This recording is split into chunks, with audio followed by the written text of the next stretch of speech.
What if I told you there is a single sound that could wake up your hidden energy in just 55 seconds?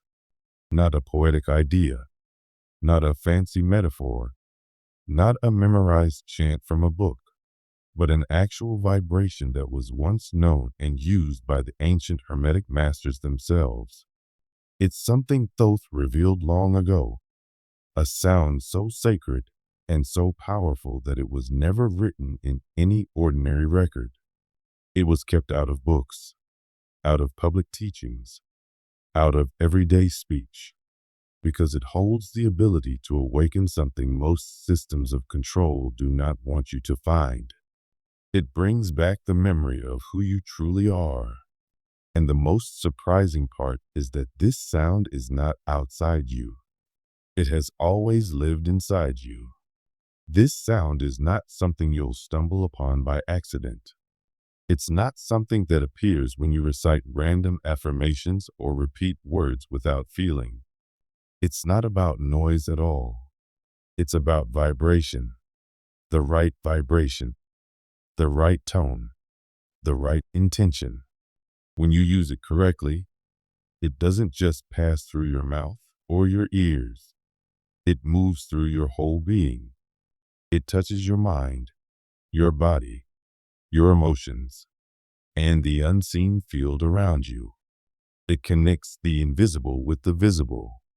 To understand why this sound was hidden for so long, you need to see how ancient cultures understood sound.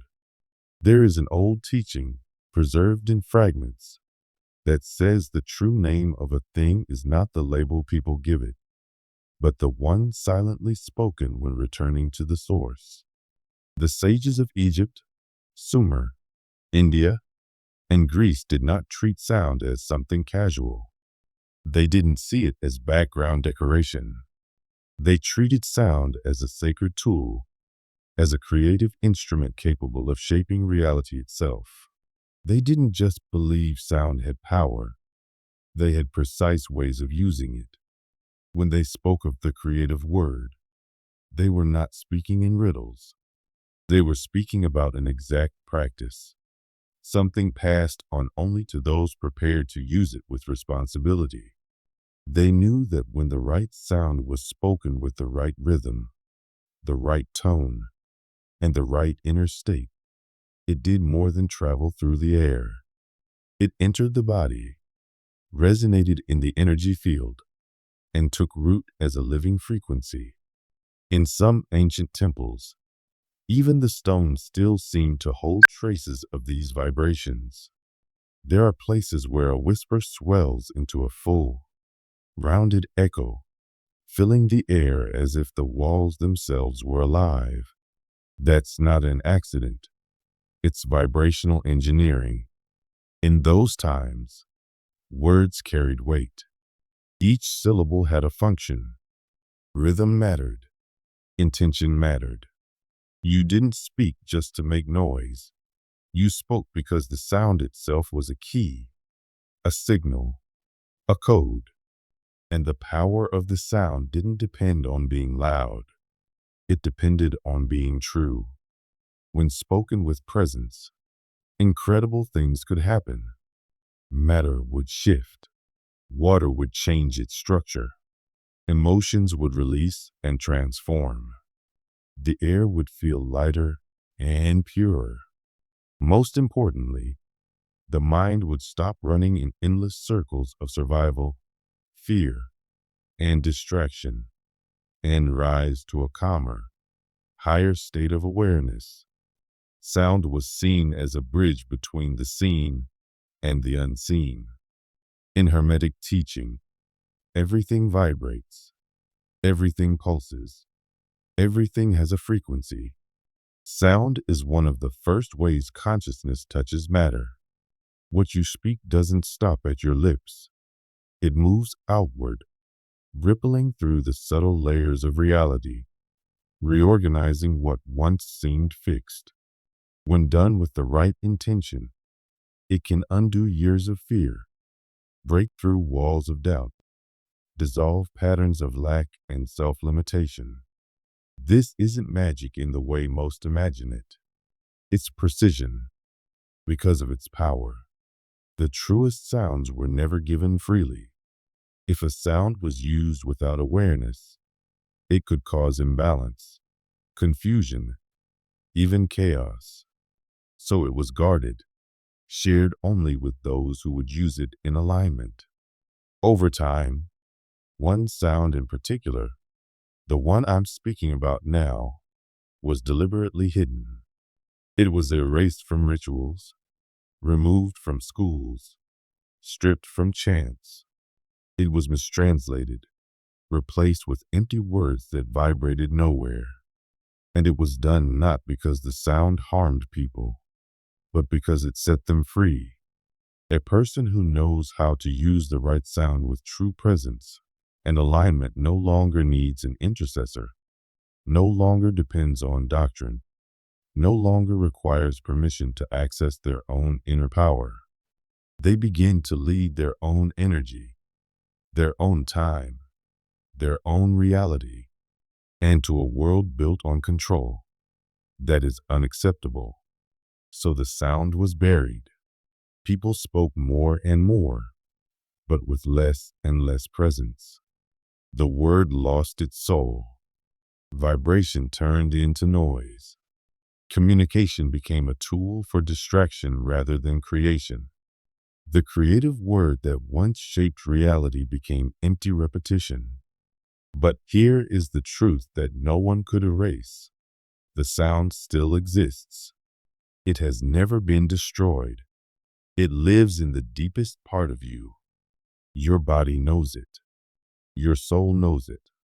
Your energy responds to it instantly, even if your conscious mind doesn't yet understand it. This sound has been waiting for you to remember it. And when you speak it with full presence, everything changes. The sound is, I am. This is not the I am you use in casual speech, like, I am tired, or I am worried. Those are surface level labels. This I am is not a description of a mood. It is an activation. It is the sound of direct connection to the source within you. It is a vibration that carries you back to the place where you are whole, aligned, and awake. When you chant I am with full awareness, the surface noise of your mind begins to soften. A deeper stillness rises. Your breathing evens out. Your chest feels open. Your energy field aligns. The constant low-level stress that runs in the background starts to dissolve. Your body responds. Your thoughts quiet. You begin to feel a presence that is not an emotion, not a thought, but something deeper, a frequency that simply is. Science is starting to glimpse why. The magnetic field of the heart changes when you speak certain words with true intention. Cellular communication shifts. Even the water in your body, the majority of what you are, responds to vibration. Among all the sounds, I am has one of the deepest impacts because it does not try to create something new. Instead, it wakes up something that has always been there, something you forgot but never lost. But here is the part most people miss. It is not enough to repeat the words like a parrot. The sound must come from the center of your being. It must be said in a state where what you say, what you feel, and what you radiate are all in agreement.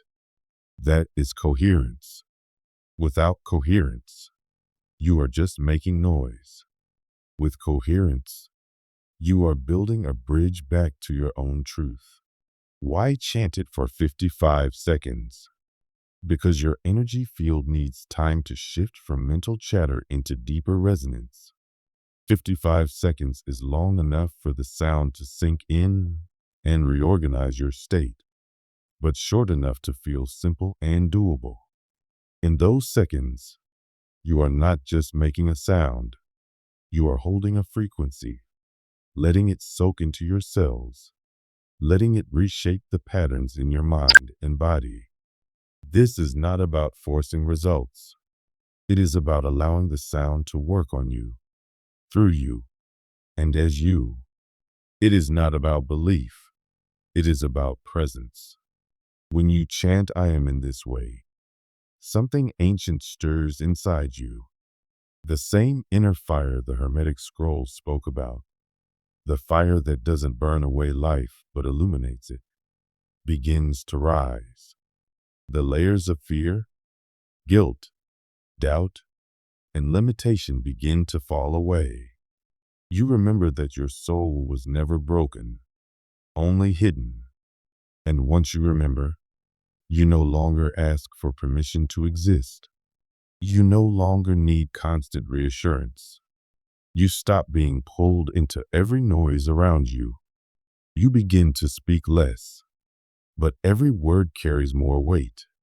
You begin to feel a steady kind of authority, not over others, but over yourself, your time, your energy, your reality.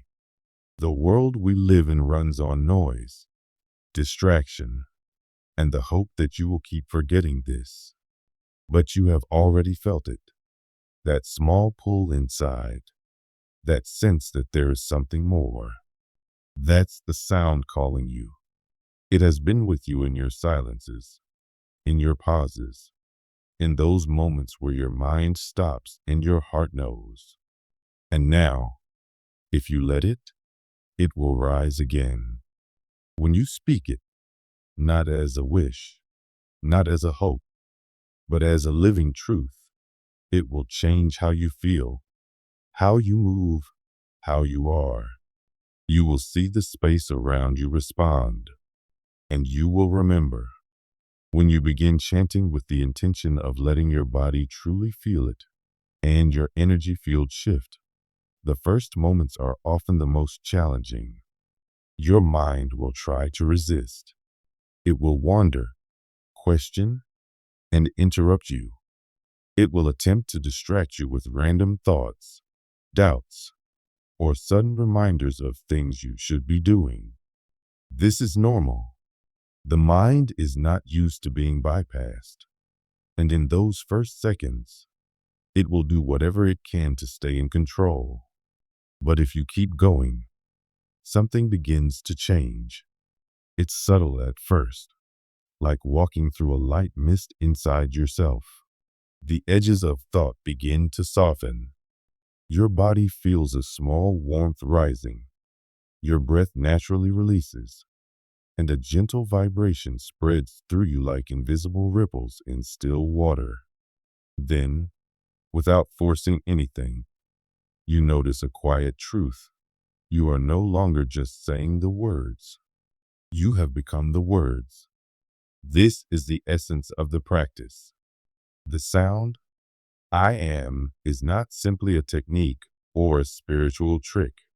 It is a living identity made of vibration.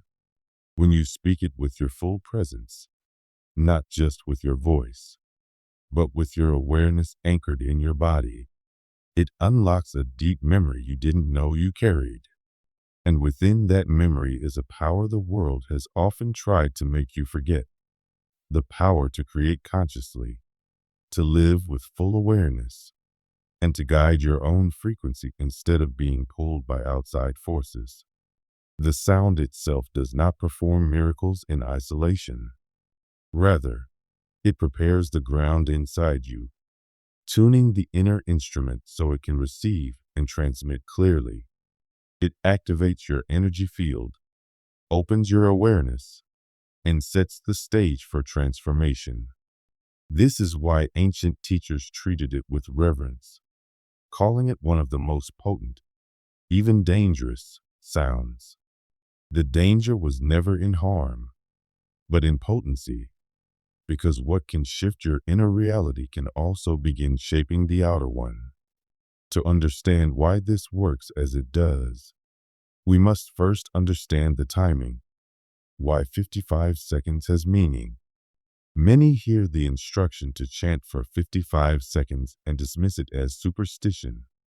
as though it were just some mystical number pulled from nowhere. But there is a clear and practical reason for it, one rooted in both ancient wisdom and modern science. Your body responds before your conscious mind understands. If you hold a steady sound for nearly a minute, your entire internal system begins to enter a state called coherence. Coherence is when your heart, your mind, and your body rhythms align and move together in harmony. In that moment, the restless chatter of the mind begins to quiet, the tension in the body softens, and focus replaces the scatter of anxiety. Your body stops acting as though it is in danger and starts moving into a state of repair. This shift affects your autonomic nervous system, the part of you that regulates the automatic processes of life such as heartbeat, digestion, sleep, and immune defense.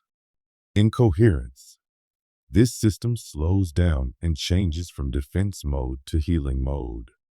When this happens, the vagus nerve becomes active. The vagus nerve is not just another nerve. It is a vast communication channel linking your brain to your heart, lungs, and gut. It is only activated in true states of inner calm. Once it turns on, your body begins releasing serotonin and dopamine, not because of something you saw, heard, or consumed, but because of the vibration you are generating from within. This is why 55 seconds is considered the minimum. It takes time for your awareness to sink below the surface noise of thought. At first, the mind still races, but if you keep holding the sound with focus, the vibration passes through the mental layer and into the physical body. The body begins to answer. The brain's activity changes. The fast, sharp frequencies of stress give way to slower, deeper rhythms. Then, often without realizing it, your brain begins to produce gamma waves, the same kind associated with advanced meditative states. These waves don't just create calm, they create clarity, a soft but powerful awareness that feels expansive yet effortless.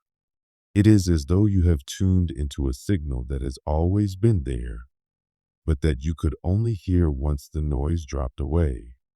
Ancient wisdom understood this without scientific instruments.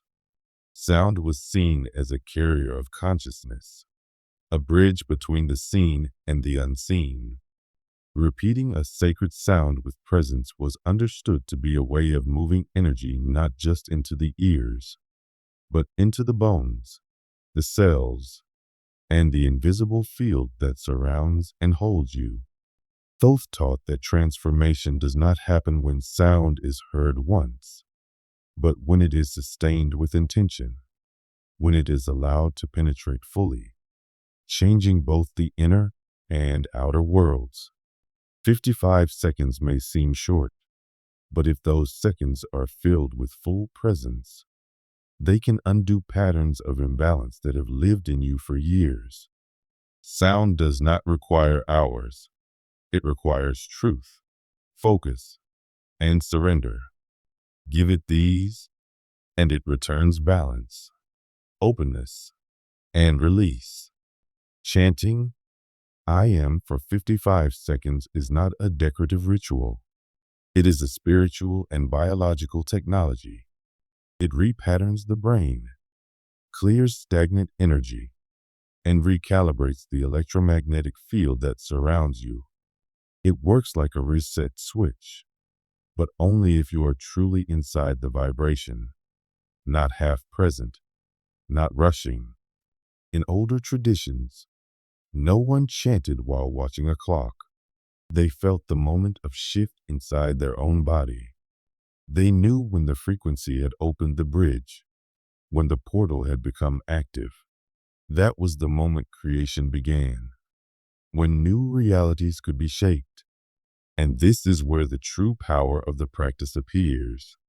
If the sound can reorganize your inner reality, It can also touch your outer one. The vibration you carry begins to ripple into your surroundings. It can influence events, relationships, and circumstances. This is why the sound was considered dangerous, because it not only heals, it creates, and creation always carries responsibility. When you practice, you will notice that the first seconds are noisy. Your mind will pull you into thoughts. That is natural. The key is to keep the sound going, to let it settle into your chest, your belly, your bones. Soon the sound is no longer something you are doing. It is something you are being. When you reach that place, even for a moment, you step into a different state of reality. You are no longer just a person chanting a word. You are a field of vibration shaping the space around you. And in that space, healing, alignment, and creation begin to flow naturally, without force. If you allow this, if you repeat it, if you learn to hold it with presence, the change is not just in how you feel, it is in who you become. And from that place, every part of life begins to shift.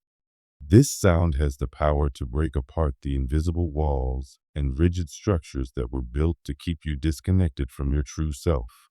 These systems, designed to limit and control you, cannot survive it, because this sound carries something far greater than noise. It carries the pure frequency of your origin. It is the vibration that restores what has always been yours.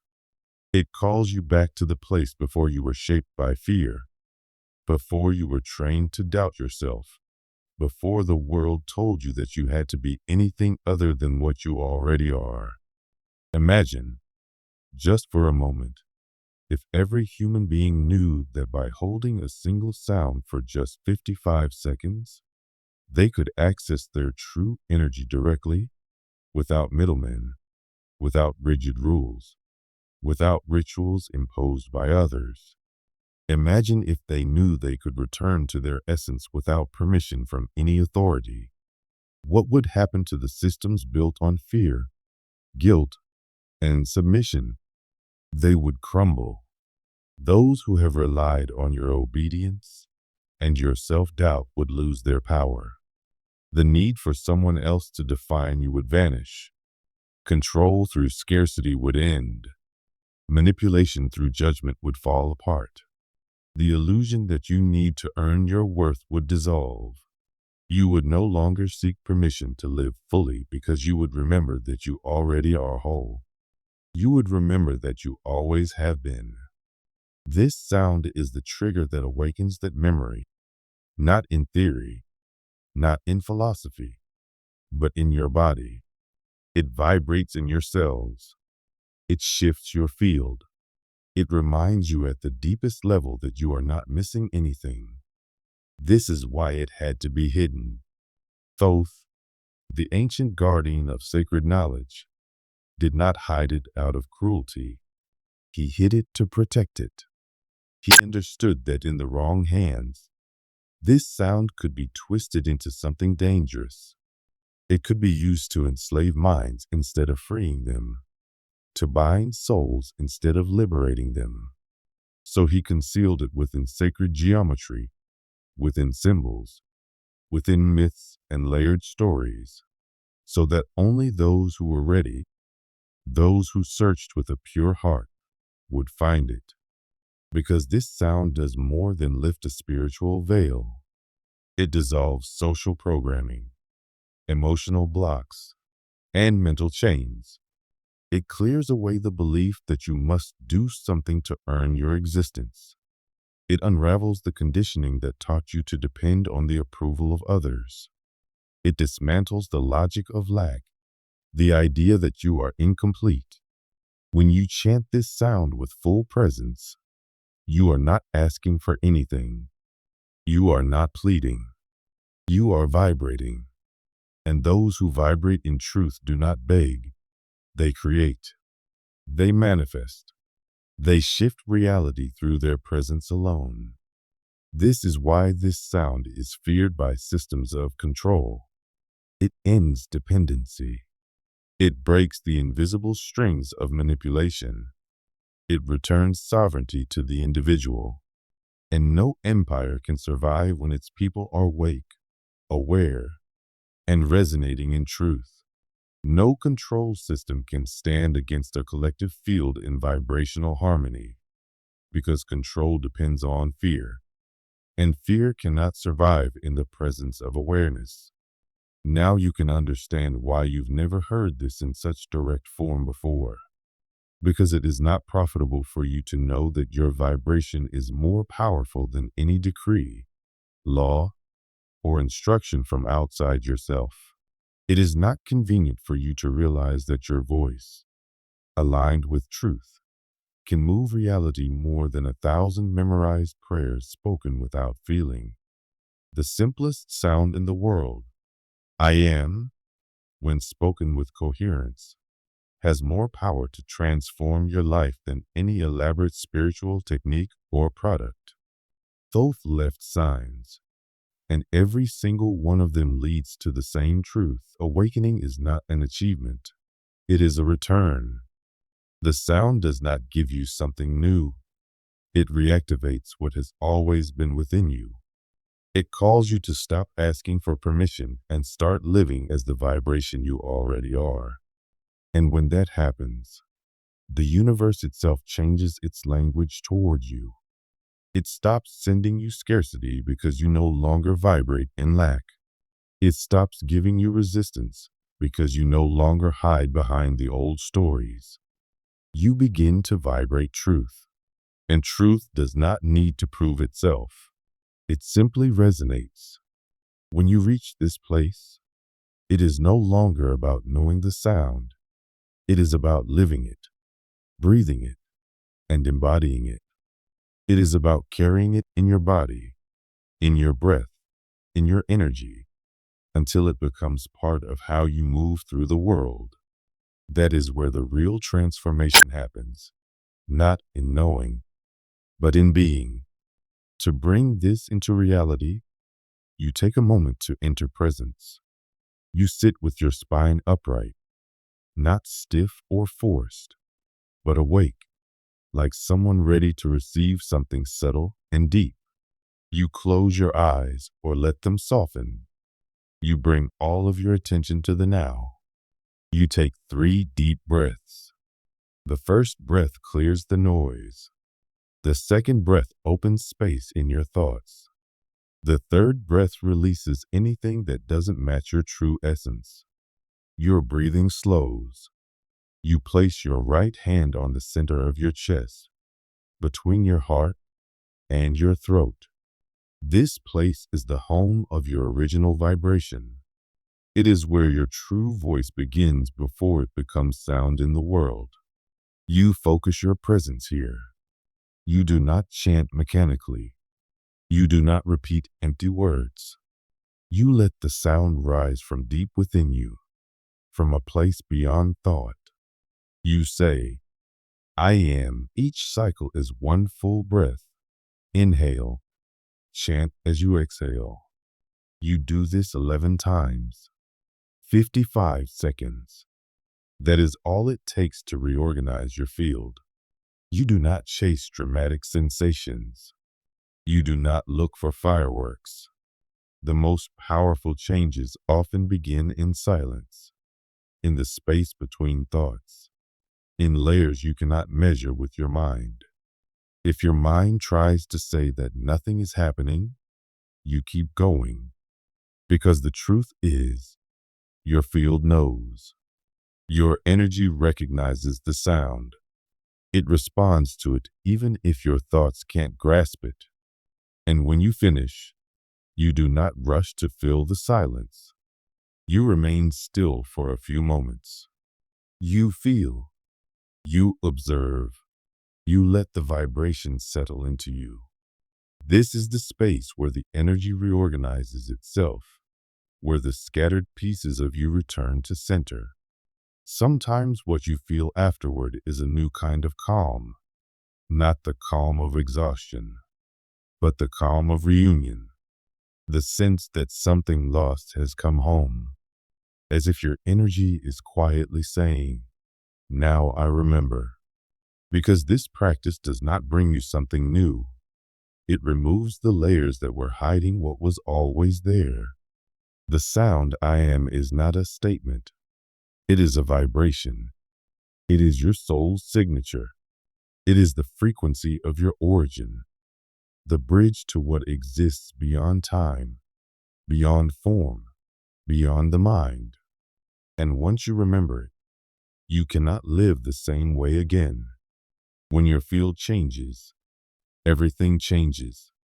The way people respond to you changes. The way you feel in places changes.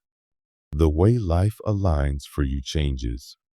Not because the world outside has transformed overnight, but because you have stopped vibrating like someone searching and have started vibrating like someone who already is. If you have followed this far, it already means something. It may be that this sound has been alive in you longer than you realize. It may be that this moment is not the beginning, but the remembering. And so you can declare, "I am the living memory."